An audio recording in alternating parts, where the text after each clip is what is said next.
Good morning. నేను మీ కావ్య. ఇక రాష్ట్రంలో ఎక్కడెక్కడ ఏమేం జరిగింది, ఏ వార్తాపత్రికల ఏమేం రాశిరో చూద్దాం. ఇక ముందుగల 'దిశ' పేపర్ తోటి స్టార్ట్ చేద్దాం.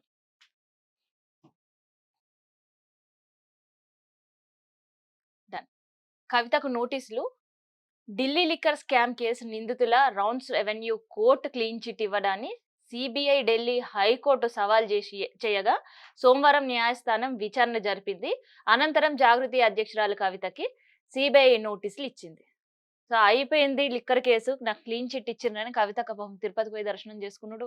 అండ్ రాజకీయంగా ఇంకా బలోపేతం కావాలని దీక్షలు చేసుడు. ఇవన్నీ కార్యక్రమంలో మస్తు బిజీగున్న సందర్భంలో ఇంకో ఒక షాకింగ్ నోటీస్ వచ్చింది. సో, దాన్ని గూడా ఎదుర్కోవడానికి సిద్ధం అంటూ గూడా నిన్న మాట్లాడిన వార్తని ఈడ హైలైట్ చేస్తూ రాసిర్రు 'దిశ' పేపర్.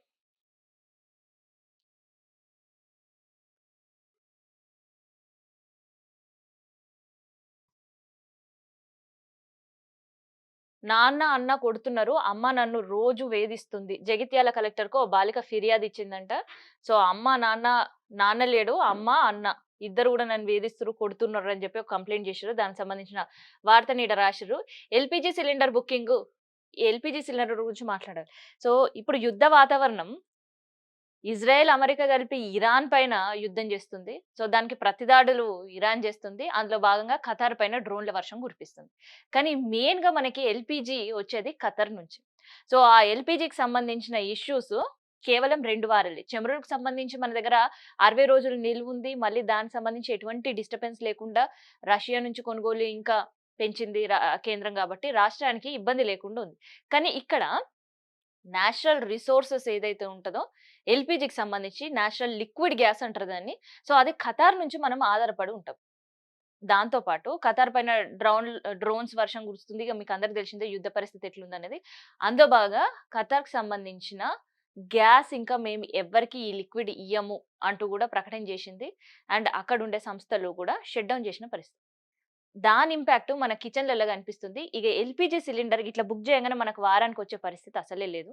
సో, దానికి సంబంధించి గ్యాస్ సిలిండర్ రావాలంటే ఫస్ట్ అందరూ పోయి మళ్ళీ ఏజెన్సీల కాడ కేవైసీ చేయించుకోవాలి. ముందుల కేవైసీ చేయించుకుంటేనే గ్యాస్ సిలిండర్ వచ్చే పరిస్థితి ఉంది. మళ్ళా దాంట్లో కమర్షియల్, డొమెస్టిక్ 2 ఉందిగా. దానికి సంబంధించి గూడా కీలక ప్రకటన చేసింది కేంద్రం. అదేందంటే ఇప్పటివరకు మనం ఎల్‌పీజీ సిలిండర్ బుక్ చేసుకోగానే వారానికొచ్చేది. 2, 3 రోజుల్లో గూడా కొన్ని ఏజెన్సీలు ఇస్తాయి. గానీ ఇప్పుడు మినిమమ్ 21 రోజులు ఎదురు చూడాలి. ఇక కమర్షియల్ అయితే దానికి మించి ఎదురు చూడాల్సిన పరిస్థితి. సో, అదే వార్త ఈడ హైలైట్ చేస్తూ రాసిండ్రు. ఎల్‌పీజీ సిలిండర్ బుకింగ్‌కి సంబంధించి 20-25 రోజులు పెంచుతున్న సర్కార్ నిర్ణయం తీసుకుందని. బ్లాక్ మార్కెట్‌లో కట్టడికి నియంత్రణ చర్యలు. సో, మనం సీదా పోతే గ్యాస్ దొరకదు గానీ, గోదాంల దగ్గరకు పోతే మాత్రం ఒక రూ. 100 ఎక్కువిస్తే గ్యాస్ సిలిండర్ ఇచ్చేస్తారు. సో, నిజం. అది వాస్తవంగా జరిగే పరిస్థితి. ఎందుకంటే, ఒక సిలిండర్ అయిపోయిన తర్వాత ఇంట్ల సింగిల్ సిలిండర్ ఉండేటోళ్ళకి ఒక వారం చూడడమన్నా కష్టం. వారం పక్కన పెడితే కనీసం ఒక్కరోజు ఇవాళ వంట చేయకపోతే తెల్లారి ఆఫీస్‌లకు పోయేటోళ్ళు, స్కూల్‌కి పోయేటోళ్ళకి డబ్బాలకు కట్టేటోళ్ళు ఇబ్బందులే. సో, అసొంటిది 20-21 రోజులు సర్కారు పెంచితే పడే పరిస్థితి ఉంటదా? బ్లాక్‌లో కొనుక్కుంటారు. బ్లాక్‌లో అమ్ముకుంటారు. అంటే ఇప్పుడు సిలిండర్ రేట్ కూడా పెంచిన తర్వాత మట్టానికి ఒక రూ. 1000కి సిలిండర్ వస్తది. బ్లాక్‌లో కొనాలంటే 1100 1250 ఇస్తే సిలిండర్ ఇచ్చేస్తారు. అదే వార్తని ఈడ 'దిశ' హైలైట్ చేస్తూ రాసింది. ఏ పార్టీది ఏ పార్టీలో చేరేదే లేదు. కొత్త దారి కోసం వెతుకుతున్నామో తర్వాత ప్రజల మధ్యే ఉంటాం. చట్టం పరిధిలో పనిచేస్తాం. బుట్టన్పల్లిలో అమరుల కుటుంబాన్ని కలిసిన ఆషన్న టీమ్. ఆషన్న టీమ్‌కి హ్యాండ్స్ ఆఫ్ చెప్పాలి. నిజంగా. ఎందుకంటే ఫస్ట్ అడవిలోకెళ్ళి వాళ్ళు ప్రాణాలను పోగొట్టుకోకుండా వచ్చిర్రో, ప్రాణభయం అరచేతిలో పెట్టుకుంటూ వచ్చిండ్రో గాని ఆ దేవుడికే తెలవాలి. పానాల కళ్ళ ముందు పానాలు పోతున్నది చూసిన ఆషన్న టీమ్‌కే తెలవాలి గానీ, వీళ్ళకి హ్యాండ్స్ ఆఫ్ మనం జెప్పాల. ఎందుకు తెలుసా? ఆషన్న టీమ్ కంటే ముందు 'దేవ్‌జీ' బ్యాచ్ బయటికొచ్చింది. 'దేవ్‌జీ' బ్యాచు, నూనె నరసింహారెడ్డి బ్యాచు వీళ్ళందరూ ఒక బయటికొచ్చిన తర్వాత ఈళ్ళేం జేషిర్రు? ప్రభుత్వం చుట్టూ తిరిగిండ్రు. అధికారుల చుట్టూ తిరుగుతున్నారు. ఏదో డీసీసీ మీటింగ్‌కి సంబంధించి రాహుల్ గాంధీ వస్తుంటే ఆయనను కలవడానికి గూడా శత విధాల ప్రయత్నించిండ్రు. అంతే తప్ప ఆషన్న టీమ్ జేసినట్టు అమరులైన వాళ్ళ కుటుంబాలను కలుసుడు, ప్రెస్ మీట్ పెట్టి మేము ఏ పార్టీలో చేరం, ప్రజలలో ఉండే మేము ఉద్యమం చేస్తామనో ఇట్లాంటివేవి వాళ్ళు చెప్పలేరు. సో, వాళ్ళ పైన ఎంత సంఘీభావం ఉన్నా, ఎంత జాలి గుణం ఉన్నా, అయ్యో పాపం అడవులలో ఉండేటోళ్ళు ఏం తిన్నారో, ఎట్లున్నారో, మా అన్నలు ఎట్లా బతికిర్రో, ఇప్పుడు ప్రజలకొచ్చి ఎన్ని కష్టాలు పడతారో, అసలు సెట్ అయితదో, వాళ్ళ ఆరోగ్య పరిస్థితి ఏంది అని ఆలోచించినోళ్ళందరూ గూడా వీళ్ళు స్వార్థంగా మారి వచ్చిండ్రు. అధికారుల చుట్టూ, రాజకీయ పార్టీల చుట్టూ తిరుక్కుంటా వాళ్ళ సెల్ఫిష్‌గా వాళ్ళకి సంబంధించిన నిధుల గురించి, ఈ కేసులో కొట్టేసుడు గురించి, నష్టపరిహారం గురించి అడుగుతున్నారు అని జెప్పి చాలా నెగటివిటీ పెరిగింది. దేవ్‌జీ బ్యాచ్ పైన, నూనె నరసింహారెడ్డి బ్యాచ్ పైన. కానీ ఆ తర్వాత వచ్చిన ఆషన్నకు మాత్రం ప్రతి ఒక్కరు హ్యాండ్స్ అప్ జెప్తున్నారు. ఎందుకో చెబుతా ఇనుర్రి. ప్రజల మధ్య ఉంటాం, చట్టం పరిధిలో పనిజేస్తాం. అది గదా! తర్వాత కొత్త దారి వెతుక్కుంటాం. ఏ రాజకీయ పార్టీలో మేము చేరతలేం. సో, రాజకీయ పార్టీలలో చేరకపోతేనే ఈ పార్టీల రంగు పులుముకోరు. ఈ ఒక్క పార్టీ రంగు పులుముకున్నారనుకో, అధికార పార్టీలో ఉన్నారనుకో, ఆళ్ళు చెప్పిందే సై, సై, సై అనుకుంటా పోవాలి. అదే ప్రతిపక్ష పార్టీలలో చేరిననుకో, ఇగ అధికార పక్షం ఏం చెప్పినా నై, నై, నై అనుకుంటా పోవాలి. అట్లా గాకుండా ప్రజల మధ్యలో ఉంటూ, ఏ పార్టీలు పెట్టుకోకుండా ప్రజలకు మద్దతుగా ఉద్యమం చేస్తారు గదా! అడవిలో కొట్లాడిన దానికి, ప్రజల్లో కొట్లాడడానికి పెద్ద తేడా లేకుండా ఉండే పరిస్థితి ఉంటది. అది ఆషన్న హ్యాండ్స్ అప్ జెప్పాలి మనం. ఎందుకంటే ఆషన్న బ్యాచ్ వచ్చిన తర్వాత రాజకీయ పార్టీలకు నష్టపరిహారం గావాలో, మేము బతకడానికి బతుకుదెరువు జూపియాలని అడగలేదు. ఫస్ట్ అమరులైన కుటుంబాల దగ్గరకు పోయింది. అమ్మా మా వల్ల మీ ఇంట్లల్ల ఏదో ఒక పానం పోయింది. దానికి మేమే బాధ్యత వహిస్తున్నాం. మమ్మల్ని క్షమించండి అని అడిగింది. కానీ ఇయ్యాల మేము బయటికి రావాల్సిన పరిస్థితులు ఎట్లా ఉన్నాయో అనేది ప్రజలకు జెప్పింది. ప్రెస్ మీట్ పెట్టి మాట్లాడింది. సో, అందుకనే ఆషన్న బ్యాచ్‌కి ఖచ్చితంగా హ్యాండ్స్ అప్ జెప్పాలి. ఇరాన్ కొత్త సుప్రీం ఖమేనీ కుమారుడు. సో, ఈడ ఖమేనీ కుమారుడిని ప్రకటించుకుంటారా? ఇంకొకరిని ప్రకటించుకుంటారా? లేదంటే అసలు మాకు సుప్రీం లీడరే వద్దనుకుంటారా? లేదంటే ఖమేనీ కుటుంబ సభ్యులు గాకుండా కొత్తోళ్ళని తెచ్చిపెట్టుకుంటారా అనేది ఎవరికి సంబంధం? ఇరాన్ వాళ్ళకి మాత్రమే సంబంధం. ఎందుకంటే చూడాల్సింది మంచి, చెడు ఇరాన్‌కి సంబంధించిన దేశం సంబంధించి ఆ సుప్రీం లీడరే గాబట్టి ఆయనకు కొన్ని బాధ్యతలుంటాయి కాబట్టి ఆయనకు సంబంధం. ఇందులో ట్రంప్‌కేం సంబంధం? ఖమేనీ కొడుకును మేమసలు ఒప్పుకోమంట. ఈయనెవరు ఒప్పుకోకపోవడానికి? అంటే మొన్నటి వరకు వెంజులకు సంబంధించిన అధ్యక్షుని భార్యని ఏకంగా వాళ్ళ ప్యాలెస్‌లో బెడ్‌రూమ్‌లోకెళ్ళి పట్టుకొనొచ్చి, ఆడ కోర్ట్‌లో నిలబెట్టి, ఈళ్ళు తప్పు చేషిర్రని జెప్పి ఈయన శిక్షేస్తాడు. అయిపోయింది గదా! గ్రీన్ ఫీల్డ్స్ నావే అంటాడు. పక్కనున్న కెనడా పైన నాదే ఆధిపత్యం అంటాడు. ఆల్రెడీ ఇరాన్ పైన యుద్ధం చేస్తున్నాడు. క్యూబా నెక్స్ట్ నాది టార్గెట్ అంటాడు. అసలు క్యూబా అనేది ఎంత చిన్నది? అసలు క్యూబా గురించి చెప్పాలంటే ఎందుకు అమెరికా అధ్యక్షుడు ట్రంప్‌కి క్యూబా పైన కన్ను ఎరకనేనా? అసలు ఇరాన్‌ని కూడా పైకి న్యూక్లియర్ అని చూపిస్తున్నా, కార్యకలాపాలు చేస్తుర్రు, దాన్ని అరికట్టాలి అని ప్రపంచానికి చెప్తున్నా, దానికి సంబంధించి మెయిన్ ఎజెండా అది గాదు. అక్కడుండే చమురు నిల్వలు. చమురు నిల్వల పైన కన్నుబడ్డది అమెరికా అధ్యక్షుడికి. అన్ని దేశాలు నా మాట ఇనాలి అంటే హౌస్ ఆఫ్ హర్మస్ ఏదైతే దారి ఉంటదో ఇరాన్‌ల దాన్ని నేను చేజిక్కించుకుంటే అన్ని దేశాలు నా మాటే ఇంటాయని. అదే ఆయన హిడెన్ ఎజెండా. ఇక ఆ తర్వాత ఇప్పుడు క్యూబా పైన ఎందుకు కనబడ్డదంటే, ఏదైతే సౌత్ అమెరికాకి షుగర్ సప్లై ఉంది గదా! దాంట్లో 80% ఆఫ్ షుగర్ సప్లై క్యూబాకెళ్ళే పోతుంది. అండ్ ఇక్కడుండే ఏదైతే ఇరాన్‌ల చమురుంది. కానీ ఇక్కడ మాత్రం విలువైన ఖనిజం ఉంది. విలువైన ఖనిజం కోబాల్ట్, కాపరు, నికెల్ ఇట్లాంటి విలువైన ఖనిజం ఉంది. ఒక పక్క షుగర్ వాళ్ళు సౌత్ అమెరికాకి 80% చేసుడు. ఇంకో పక్క వాళ్ళ ఖనిజాన్ని వాళ్ళు ఉత్పత్తి చేసుకునుడు. అది బయట దేశాలకు అమ్ముకోవడం. దాంతో పాటు ఒక సోషలిస్ట్ కంట్రీ అది. సో, అక్కడ ప్రైవేట్ రంగం అనేది ఉండదు. అన్నీ గూడా ప్రభుత్వ ఆధీనంలోనే ఉంటాయి. అంటే ఏదైతే రాష్ట్ర ప్రభుత్వాలు ఇప్పుడు మనకి ఒక మాటలో చెప్పాలంటే ఫ్రీ విద్య, ఫ్రీ వైద్యం అని చెప్పుకుంటే చేతులెత్తేసి దానిపైన రాజకీయం చేస్తున్నారు గదా! కానీ అక్కడ అట్లాంటి రాజకీయాలుండయి. ఒక్క ప్రైవేట్ స్కూల్ చూద్దామన్నా కనిపియదు. ఒక ప్రైవేట్ హాస్పిటల్ చూద్దామన్నా కనిపియదు. ఒక ప్రైవేట్ కంపెనీ చూద్దామన్నా కనిపియదు. కంప్లీట్ అన్నీ గూడా ప్రభుత్వం ఆధీనంలో ఉంటే దానికి వచ్చే కంపెనీలకు వచ్చేవి లేదంటే ఆ సంస్థలకొచ్చే లాభాలన్నీ గూడా ప్రజలకే పంచిపెడతారు. ఇగ ఆడ ప్రైవేట్ స్కూల్ పెద్దలకొక స్కూలు, చిన్నలకో స్కూలు, క్యాస్ట్‌కొక స్కూలు, క్యాస్ట్‌కో రెసిడెన్షియల్ ఉండదు. ఎవ్వరు చదువుకోవాలన్నా ఒకటే స్కూల్‌లో చదువుకోవాలి. ఎవ్వరికీ హెల్త్ బాలేకున్నా ఒకటే హాస్పిటల్‌కి పోవాలి. సో, అట్లాంటి సోషలిస్ట్ భావాలతో ఉండేదే క్యూబా. క్యూబా విస్తీర్ణం గూడా మన తెలంగాణ కంటే గూడా చిన్నది. తెలంగాణకు సంబంధించిన విస్తీర్ణం చూస్తే 1,00,000 ఎంత 18,000 చదరపు మీటర్ల విస్తీర్ణంలో ఉంటే, క్యూబా దానికంటే చిన్నది. 1,08,000 1,08,000 విస్తీర్ణంలోనే ఉంటది. సో, తెలంగాణ కంటే కూడా చాలా చిన్నది. కాకపోతే ఆర్థికంగా బలపడుతుంది. సో, ఈ ఆర్థికంగా బలపడడం, అక్కడుండే విలువైన ఖనిజం ఇతర దేశాలకు అమ్ముకోవడం అండ్ వాళ్ళు అక్కడ లాభాలు పొందడం ఇవన్నీ గూడా ట్రంప్‌కి నచ్చుతలేదు. అందుకని ఈడ యుద్ధం ఆపంగానే నెక్స్ట్ మీ పైన యుద్ధం అని ప్రకటిస్తున్నాడు. సో, ఇరాన్‌కి సంబంధించిన కొత్త సుప్రీం వార్త దిశ పేపర్ రాసింది. ఒకసారి 'నమస్తే తెలంగాణ' యుద్ధం.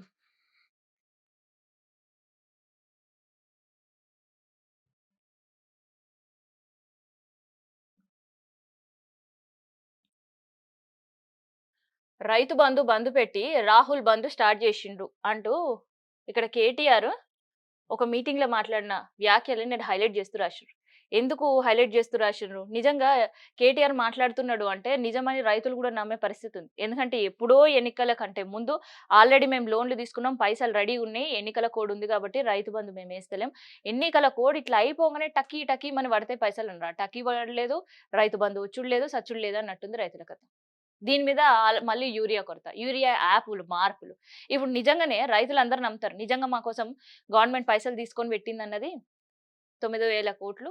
మరి ఇప్పటి వరకు మాకు ఎయలేదు అంటే నిజంగానే రాహుల్‌కి మూటలు సర్దుతుందేమో. గడేడో రాష్ట్రంలో ఎన్నికలు జరుగుతున్నాయి గదా! ఆ రాష్ట్రానికి సంబంధించి ఈడికెళ్ళి పైసలు పంపుతుందేమో అని రైతులు నిజంగా నమ్మే పరిస్థితికి ప్రభుత్వం వాళ్ళని తీసుకొస్తుంది. ప్రతిపక్షాలు ఈడ మాట్లాడాల్సిన అవసరం లేదు.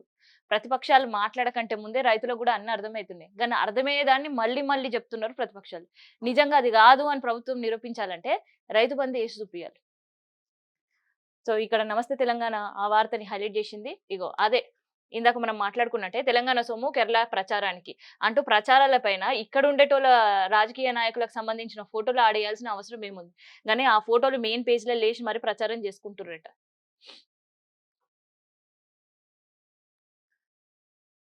2,00,00,000 స్కామ్. అబ్బబ్బబ్బా! ఇప్పటి వరకు మనం చూడని స్కామ్ ఇదొక్కటే ఉందేమో. ఇప్పుడు ఈ స్కామ్ గూడా బయట పడ్డది. ఆ స్కామ్ ఏంది తెలుసా? ట్రాఫిక్ చలాన్‌ల వసూళ్లు దారి మళ్లింపు. 2,00,00,000 వరకు వాహనదారుల నుంచి వసూలు ఖజానాకు గండి. స్కామ్ చేసిన సొమ్ము సొంత ఖాతాల్లోకి చలానాలు పెండింగ్‌పై వాహనదారులు షాక్. బాధ్యుడు బాధ్యుడిని చేస్తూ ఓ హోంగార్డ్‌పై వేటు. తప్పించుకునే పనిలో కొందరు పెద్దలు. అధికారులు తెలవకపోతే వీళ్ళు ఏం జేస్తున్నారు? స్కామ్. అబ్బబ్బా! ఎంత మంచి స్కామ్ తెలుసా ఇది? ఇప్పటి వరకు గిడ రోడ్ మీద టక్కున అమ్మ ట్రాఫిక్ పోలీస్ ఆపిండు అంటే మన దగ్గర అన్నున్నా కనీసం ఒక పొల్యూషన్ చెక్ చేయించుకోకపోయినా గట్టిగా పైసలు వసూలు చేస్తాడు. మన దగ్గర ఏది లేదో దాన్నే పేరు పెట్టి చలానేయాలా, బండి సీజ్ జేయాలా, కోర్టుకు పోయి తీసుకుంటావా, పైసలు కడతావా? అరే! మరీ ఘోరంగా ఎంత తెలుసా? ఒక 500 చలానా ఉన్నా గూడా "నువ్విప్పుడు కడతావా? నీ బండి సీజ్ జేయాలా" అంటది. ఈళ్ళు ఎంత దరిద్రంగా తయారైండ్రు అనంటే, ఆఖరికి కోర్ట్ గూడా జెప్పింది. వాహనదారులను రోడ్డు మీద ఆపి, మీరు చలానా గురించి వాళ్ళకి ఇన్ఫర్మేషన్ ఇయ్యాలి తప్ప, వాళ్ళ బండి కీస్ గుంజుకునుడు, నువ్వు ఇప్పుడే పైసలు కట్టు అని వాళ్ళ పైన ప్రెషర్ చేసుడు, ఇటువంటివి ఏం జెయ్యొద్దు అని. అయినా వాళ్ళు లెక్క గూడా జేయరు. ఎంటిక మందం ఇట్లా తీసి పడేషిర్రు. సుప్రీం కోర్ట్ ఆదేశాలు, హైకోర్ట్ ఆదేశాలు గూడా. వీళ్ళు ఏం జేస్తుర్రు తెలుసా? ఆ ఆదేశాలు 2 తీసి పడేసి పోనీ ఆదేశాలు తీసి పడేసినవు. కనుక మా చలాన్‌లన్నా ట్రాఫిక్ ఖజానాకి చేరుతుందంటే అది గూడా చేరతలేదు. ఆడ మనకి స్కానర్ ఇస్తారు గదా! ఆ స్కానర్ మనం ఏమనుకుంటాం? అసలు అధికారుల పైన ఎవరైనా డౌట్ పడే పరిస్థితి ఉంటదా? అది గూడా ట్రాఫిక్ పోలీసుల పైన. అసలు వీళ్ళు ఇంత అవినీతి స్కామ్ చేస్తారనే ఆలోచన గూడా మనకుండదు. అందుకనే అదే ఆలోచనలకి వీళ్ళు సైబర్ నేరగాళ్ళ కంటే గూడా ఘోరంగా తయారయ్యారు. ఎందుకు ఈళ్ళని సైబర్ నేరగాళ్ళతోటి పోల్వాల్సొస్తుందంటే, వాళ్ళు గూడా ఏదో స్కానర్ పంపించుడు, నిజమని మనం గొట్టుడు, పైసలు ఖాళీ అవ్వుడు. కానీ వీళ్ళు మాత్రం ఫైన్ పేరు మీద మనని ఇంకా నిండా కళ్ళ ముందు ముంచుతున్నారు. సో, అదే వార్త ఈడ 'నమస్తే తెలంగాణ' రాసింది. అదేంటిది తెలుసా? స్కానర్‌లు ఆహ్, డిపార్ట్‌మెంట్ సంబంధించిన స్కానర్‌లు గాకుండా వీళ్ళ సొంత స్కానర్‌లు చూపిస్తున్నారు. దానికి ఎన్ని పైసలు కొడితే వాళ్ళ అకౌంట్‌లో అన్ని. ఆ తర్వాత ఉండేటోళ్ళందరూ పంచుకుంటున్నారట. సో, అదే వార్తని ఇక్కడ ఈ స్కామ్ జరిగింది. దానికి ఒక హోమ్ గార్డ్‌ని బాధ్యులు చేసిర్రు అంటూ 'నమస్తే తెలంగాణ' ఇక్కడ ఒక వార్త రాసింది. డీజీపీగా సీవీ ఆనంద్ వచ్చే అవకాశం ఉంది అనే ఒక క్వెషన్ మార్క్‌తో ఇక్కడ ఇంకొక న్యూస్ ఈడ హైలైట్ కనిపిస్తుంది. బీసీ గురుకులాల్లో ఫుడ్ పాయిజన్. 15 మంది విద్యార్థులకు అస్వస్థత. స్థానిక దవాఖానలో చికిత్స. మళ్ళా షురువైంది. ఫుడ్ పాయిజన్ కేసులు. సో, ఇప్పుడు 99 డేస్ మొత్తం ఊర్లన్నీ తిరుగుతామన్నారుగా. అట్లా ఊర్లన్నీ తిరిగేటప్పుడు అధికారులకి ఒక చిన్న రిక్వెస్ట్ ఏంటిది తెలుసా? ఊర్లు తిరిగేటప్పుడు అక్కడుండే ప్రజల సమస్యలు తెలుసుకుంటున్నారు. నిజంగా ప్రజలు గూడా వచ్చే అధికారులందరిని స్వాగతించాలి తప్ప బ్యానర్‌లు గట్టో, ఫ్లెక్సీలు గట్టో, దీక్షలు చేసి మీరు మా ఊరికి రావద్దు అని అస్సలు అనొద్దు. మండలాలకు రావద్దు అని గూడా చెప్పొద్దు. నిజంగా ఆళ్ళు మండలాలు, ఊర్లు తిరిగితేనే అధికారులకి అక్కడుండే సమస్యలు అర్థమైతాయి. అండ్ ఎవరన్నా ఇంకా ఒక మంచి పని ఏం చేయండి అంటే అక్కడుండే రెసిడెన్షియల్ స్కూల్‌లలో చిన్న చిన్న పిల్లలు వాళ్ళు పడుతున్న తిప్పలేందో అధికారులకు చెప్పి ఆ రెసిడెన్షియల్ స్కూల్‌కి తీసుకుపోయి చూపియండి. ఇట్లా ఫుడ్ పాయిజన్‌లు గాకుండా ఉంటాయి. ఇది కేవలం అధికారులను తిట్టుడు ప్రతిసారి సర్కార్‌ని తిట్టడం కాదు. ఆ బాధ్యత అక్కడ ఉండేటోళ్ళ పైన కూడా ఉంది. నిజంగా ఈ 99 డేస్‌ల ఏదైనా ప్రభుత్వం చెయ్యాలి అనుకున్నప్పుడు ఫస్ట్ ఇగో ఇట్లాంటి రెసిడెన్షియల్ స్కూల్ పైన ధ్యాస పెట్టాలి. సో, ఇంకొక బీసీ గురుకులాల్లో ఫుడ్ పాయిజన్ అయిందనే వార్తని ఇక్కడ హైలైట్ చేస్తూ రాసిండ్రు. రిటైర్డ్ జడ్జికి digital arrest. CBI case supreme కోర్టులో వారెంట్ అంటూ బెదిరింపులు. బ్యాంక్ ఖాతా నుంచి 1,66,00,000 దోచేసిన సైబర్ నేరగాళ్లు. వామ్మో!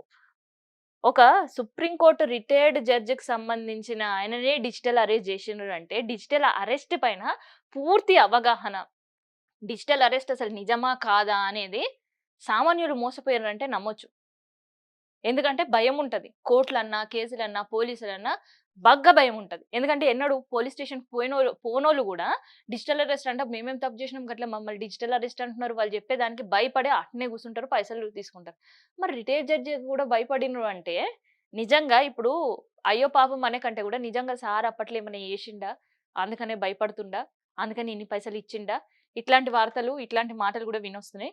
సో, దానికి సంబంధించిన ఒక వార్తనే ఇక్కడ సుప్రీం కోర్ట్‌కి సంబంధించిన జడ్జిని బెదిరించిర్రు అంటూ కూడా ఒక వార్త రాసిండ్రు. 16 నుంచి అకాల వర్షాలు పడే ఛాన్స్ ఉన్నదనే వార్తను కూడా ఇక్కడ హైలైట్ చేస్తూ రాసిండ్రనమాట. ఇది నమస్తే తెలంగాణకు సంబంధించి. ఒకసారి సాక్షి చూద్దాం.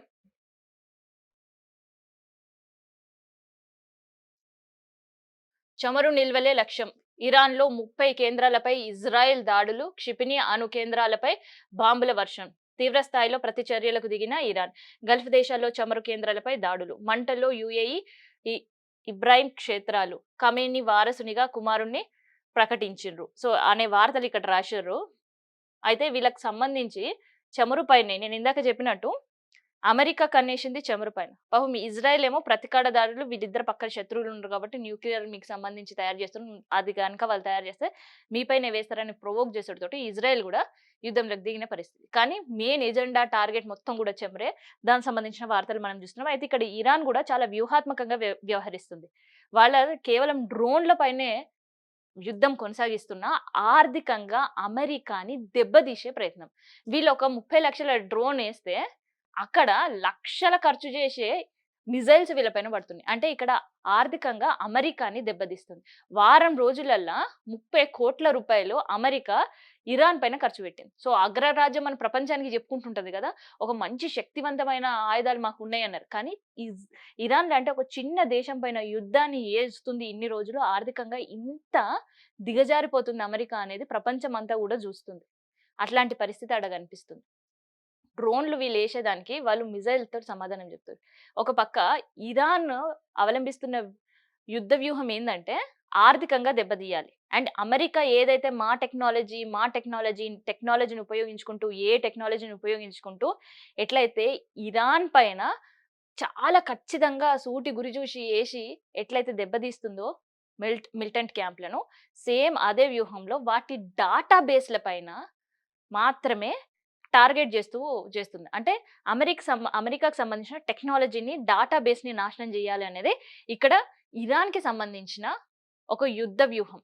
సో, అక్కడ ప్రజలకి ఆస్తి నష్టం అమెరికాకి గాదు. ఓన్లీ డాటా బేస్ అంటున్నారు కాబట్టి డాటా బేస్ పైనే ఇది చేస్తారు. మరి ఇజ్రాయెల్‌కి సంబంధించి ఇజ్రాయెల్ పైన కంటే కూడా ఇజ్రాయెల్‌కి సపోర్ట్ చేసే దేశాల మీదనే ఈ యుద్ధ వ్యూహం అనేది ప్రకటిస్తారు. అందుకనే గల్ఫ్ కూడా మీ యుద్ధ వ్యూహాన్ని పక్కన పెట్టండి. మీకు మాకేం సంబంధం లేకుండా మీరు ఎందుకు మమ్మల్ని ఇట్లా చేస్తుర్రు?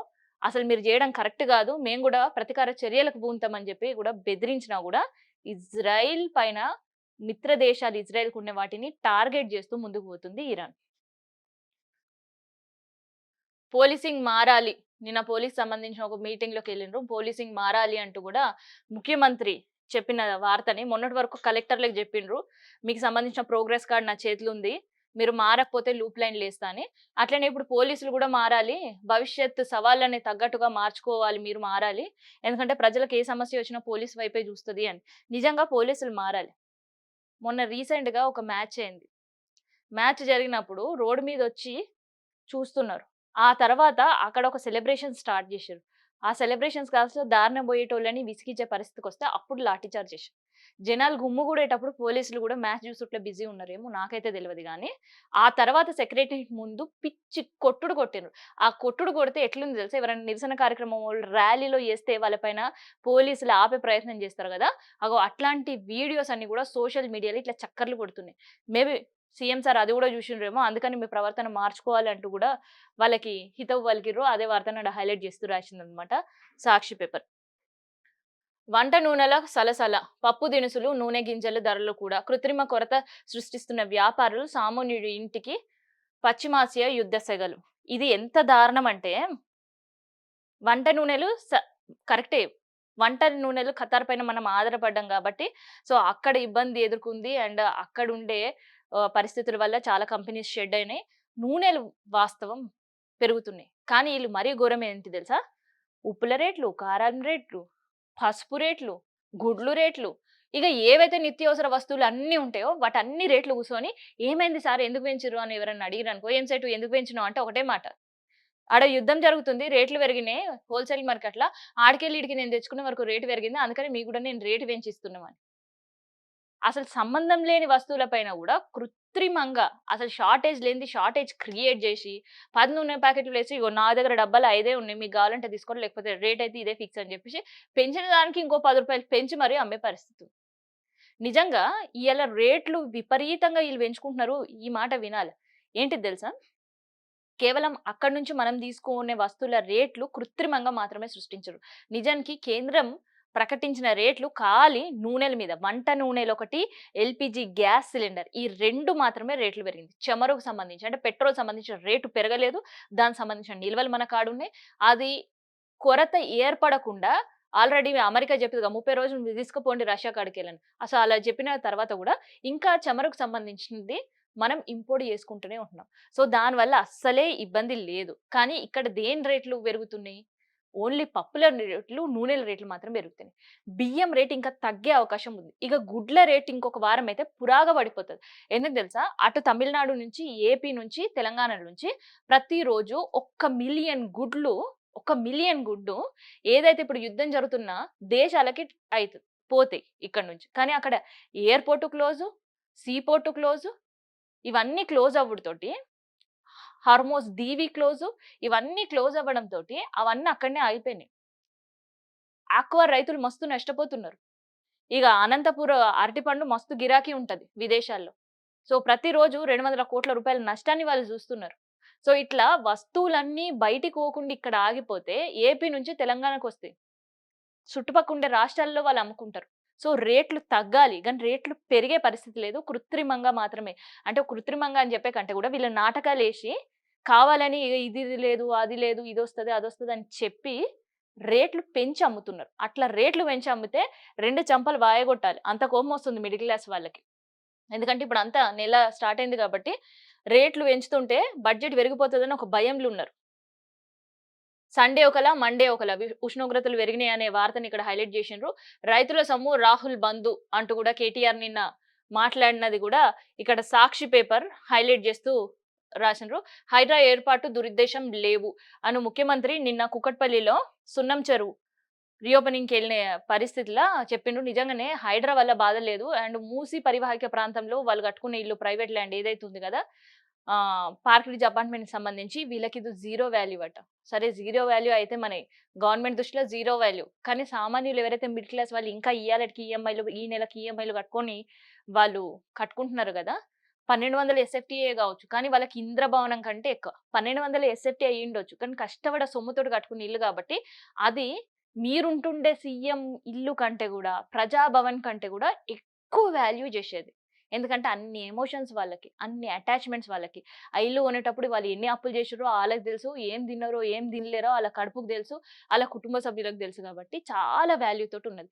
ప్రభుత్వం దృష్టిలో జీరో వాల్యూ. సీఎం సార్ దృష్టిలో అంతకంటే జీరో వాల్యూ గాదు, మైనస్ వాల్యూ అయ్యుండొచ్చు. కానీ ప్రతి సామాన్యుడికి, పేదోనికి ఒకటే ఇల్లుంటది గాబట్టి, ఆ ఇల్లు జీవితంలో ఒకటేసారి కట్టుకుంటాడు. ఇంకోసారి దానిపైన ఆశ గూడా పడడు. సో, జీవితాంతం ఆ ఇల్లు ఇప్పుడు వాళ్ళు 40 సంవత్సరాలు ఉన్నోళ్ళు ఇల్లు తీసుకుంటే 70 సంవత్సరాల వరకు కూడా ఈఎంఐలు కట్టుకుంటూనే ఉంటారు కాబట్టి వాళ్ళకి చాలా వాల్యూ ఎక్కువుంటది. సో, వాల్యూ లేని ఇల్లు జోలికి ప్రభుత్వం పోవద్దు అని కూడా రిక్వెస్ట్ చేస్తున్నారు. మరి ఆ రిక్వెస్ట్ ఎంతవరకు వింటాడో చూడాలి సీఎం సార్. ఇట్లా మొత్తానికైతే హైడ్రా గూడా మేము దురుద్దేశంతోటి ఏర్పాటు జేయలేము. కాకపోతే అవి పేదోళ్ళ ఇంట్లోకి పోతాయి. తిరుపతి రెడ్డి ఇంటికి వరకు పోవు. అండ్ అక్కడుండే సాఫ్ట్‌వేర్ కంపెనీస్ వరకు పోవు. ఇగ సాఫ్ట్‌వేర్ కంపెనీస్ కూలగొట్టుకుంటూ పోతే మొత్తం ఇప్పుడు కంపెనీలు ఏదైతే ఇండస్ట్రీస్ ఊరవతల పెట్టినామో అట్లనే మొత్తం ఐటీ కారిడార్ అంతా తీసి ఊరవతల పెట్టే పరిస్థితి. ఎందుకంటే ప్రతి ఐటీ కారిడార్ దగ్గర నడుచుకుంటూ పోవచ్చు. ఎఫ్‌టీఎల్ బఫర్ జోన్ అని హైడ్రా జెప్పాల్సిన అవసరం లేదు. ఏవైనా సామాన్య మనిషి పోతే కరెక్ట్ ఒక 20 అడుగుల డిస్టెన్స్‌లోనే ఉంటాయి. పెద్ద పెద్ద అపార్ట్‌మెంట్‌లంటే ఐటీ కారిడార్‌లంటే. కానీ పాపం హైడ్రా వాటి జోలికి పోదు. దురుద్దేశం లేదు హైడ్రాకి గాబట్టి. ఓన్లీ ఒకటే ఉద్దేశ్యం. కూల్చేయాలి పేదోళ్ళ ఇల్లు మాత్రమే. ఒకటే సెంటెన్స్ పైన పనిచేస్తుంది గాబట్టి అట్లే ఉంది అనే విమర్శలు వినిపిస్తున్నాయి హైడ్రా పైన. సో, అదనమాట ఇయాల వార్తలు. ఇగ రేపు మళ్ళీ పేపర్ తోటి మళ్ళీ కలుద్దాం.